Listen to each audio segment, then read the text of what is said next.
Deklarasi penolakan pemilu 2024 oleh 100 tokoh bangsa dipimpin mantan Ketua Umum PP Muhammadiyah Din Syamsuddin. Menurutnya, kecurangan Pilpres 2024 sudah terpantau jauh sebelum masa kampanye berlangsung. Din menilai bentuk kecurangan itu dapat dikategorikan sudah terstruktur, sistematis, dan masif atau TSM. Tak hanya menolak hasil Pilpres, 100 tokoh bangsa juga mendukung hak angket DPR untuk mengusut dugaan kecurangan pemilu. Hak angket bertujuan untuk menegakkan demokrasi hukum. Din juga menyatakan bahwa 100 tokoh menyerukan penghukuman bagi pelaku pelanggaran pemilu, termasuk pemakzulan Presiden Jokowi jika terbukti bersalah. Tadi pernyataan kami keras, tegas, kami menolak Pilpres curang yang berlangsung secara terstruktur, sistematis dan masif, dan apalagi ada indikasi direkayasa dan sengaja, khususnya lewat IT KPU yang tadi dibuktikan servernya berada di luar negeri. Ini sebuah pengkhianatan terhadap negara, sebuah penghinaan dan penistaan. Itu tadi Din Syamsuddin, mantan Ketua Umum Majelis Ulama Indonesia, mantan Ketua Umum Pimpinan Pusat Muhammadiyah.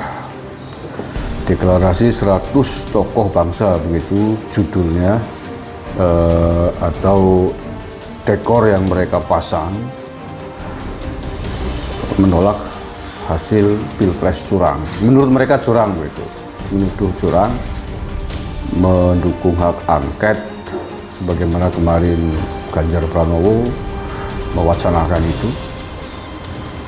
Di forum itu ada nampak ya mantan Menteri Agama Pak Fahru Rozi, ada Egy Sujana, ada Roy Suryo, dan banyak lagi.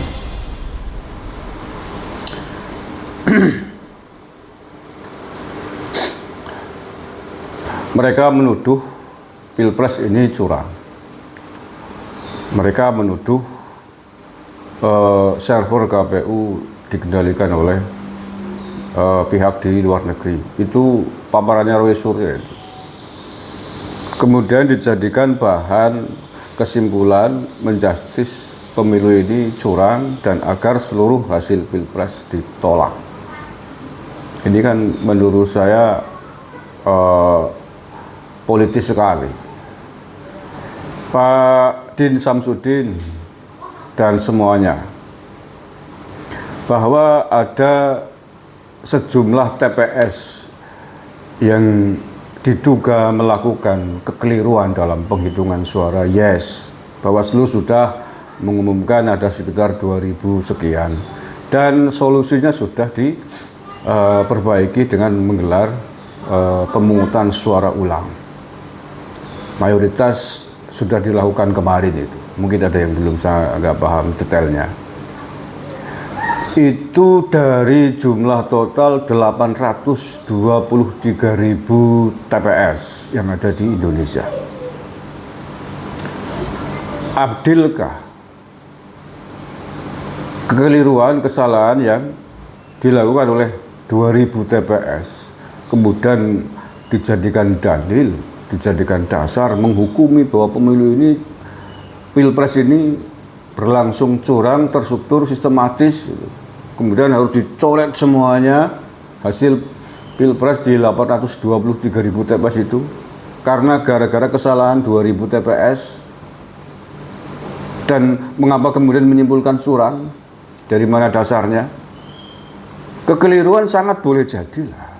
Ya, petugas KPPS-nya kan juga manusia. Manusia mana yang sempurna? Banyak petugas KPPS yang masih alumni tamatan SMA yang tidak siap dengan tugas KPPS, senjelimet itu menghitung suara sedetail itu. Makanya banyak yang kemudian tidak selesai dalam sehari, sampai lembur semalam, bahkan siangnya masih kerja lagi. Banyak yang tidak kuat menghadapi kerja yang sangat berat itu, dan 70 lebih kemudian meninggal dunia, mengorbankan nyawanya demi kerja negara. Pesta demokrasi ini. Kalian menuduh pengorbanan mereka sebagai kecurangan. Itu namanya seudon. Pak Din Syamsuddin, panjenengan mantan Ketua Umum Pimpinan Pusat Muhammadiyah 2 periode, mantan Ketua Umum Majelis Ulama Indonesia, tentu mestinya hati-hati membuat kesimpulan hanya berdasarkan asumsi tanpa dibuktikan terlebih dahulu apakah itu kesalahan manusiawi ataukah kecurangan. Seandainya kecurangan, iyakah? Pantaskah kemudian digunakan untuk menghukum 823.000 TPS? Dasarnya apa? Kalau mau berpolitik, berpolitik saja. Pak Din, saya tahu panjenengan pendukungnya 01. Nggak usah kemudian bersembunyi di balik pemilu, demokrasi, dan lain sebagainya. Nggak usah bersembunyi di balik agama, nggak usah bersembunyi di balik kebenaran. Berpolitik, berpolitik saja. Sekarang saya mau tanya Pak Din Syamsuddin, panjenengan mantan Ketua Umum Majelis Ulama Indonesia. Kita tahu ada sejumlah oknum pengurus MUI yang terlibat dengan kasus terorisme. Di antaranya sudah ditangkap oleh Densus 88 dan diadili dihukum. Apakah Anda setuju kalau kemudian Majelis Ulama dibubarkan hanya gara-gara kesalahan beberapa oknum pengurus Majelis Ulama Indonesia terlibat dengan gerakan terorisme? Adilkah kalau itu dilakukan? Hanya gara-gara sejumlah oknum pengurus yang salah, lembaganya kemudian keseluruhan dibubarkan, di justice semuanya salah? Tidak kan? Tidak adil kan?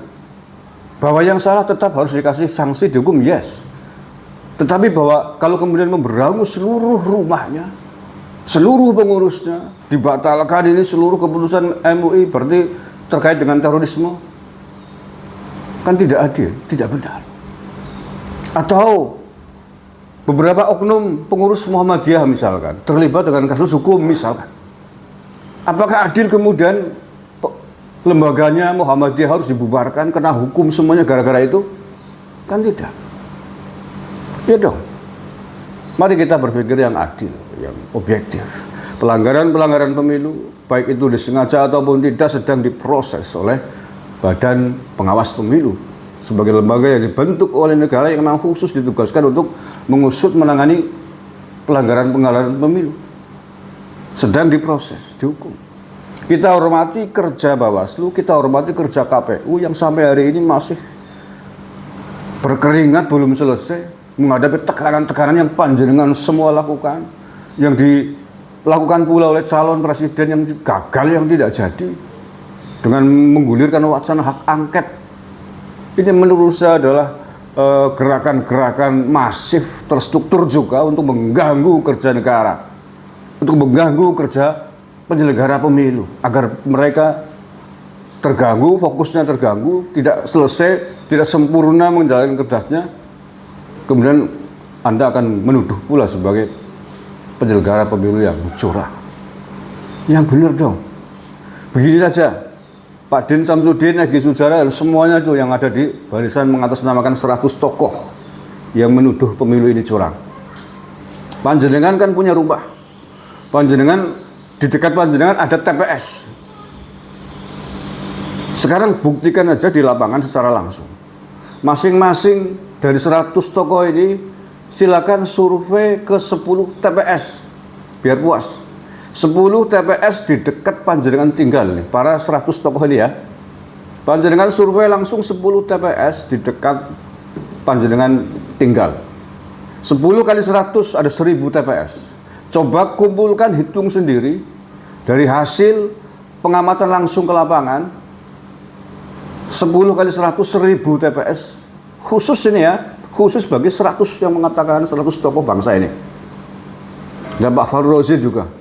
Panjenengan silakan kumpulkan data perolehan suara Pilpres di 10 TPS yang paling dekat dengan rumah panjenengan, nggak usah jauh-jauh, yang paling dekat, biar mudah dikonfirmasi. Kemudian hitung sendiri 1000 TPS, umumkan, deklarkan. Kira-kira siapa pasangan capres mana yang menang dan capres mana yang kalah. Kita tunggu. Press release kan, umumkan kepada publik. Kalau yang menang misalkan 01 atau 03 dan jumlahnya itu adalah masif, mungkin kita akan perhatikan. Tapi kalau yang menang 02, Anda diam. Hentikan provokasi Anda menuduh KPU, menuduh pemilu, Pilpres ini curang. Hentikan suara Anda ingin melakukan hak angket yang merupakan intimidasi kepada penyelenggara pemilu. Terima kasih. Assalamualaikum warahmatullahi wabarakatuh.